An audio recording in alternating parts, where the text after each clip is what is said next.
Hey again, Mike Wesel from MotionWorks Physical Therapy. So it is 3 weeks into 2019, and this is my first new Tip Tuesday video of the year. So Happy New Year.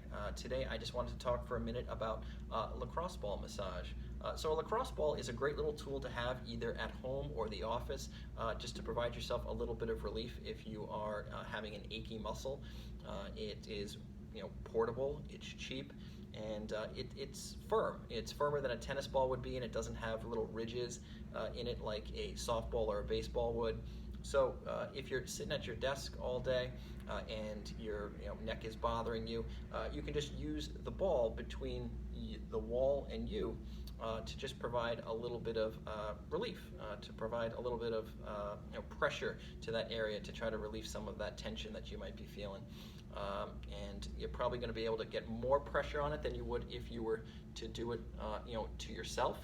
And you can just do it without having to ask anybody to help you out. So when I use this for my neck pain, if I've been sitting for a while, I would just put it up against the wall.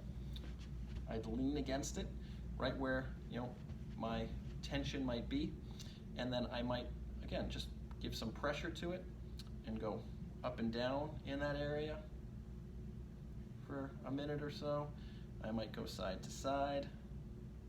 I might make little circles, either clockwise or counterclockwise, or I might just lean against it and just give some pressure to that area to try to just help that muscle to relax. All right, so a lacrosse ball massage can really be used on any part of the body. That's just probably my personal favorite. You might want to do it for 30 seconds to a minute, but if you like how it feels and you want to do it longer, go right ahead. So that's lacrosse ball massage, and I'm Mike Wesel from MotionWorks Physical Therapy.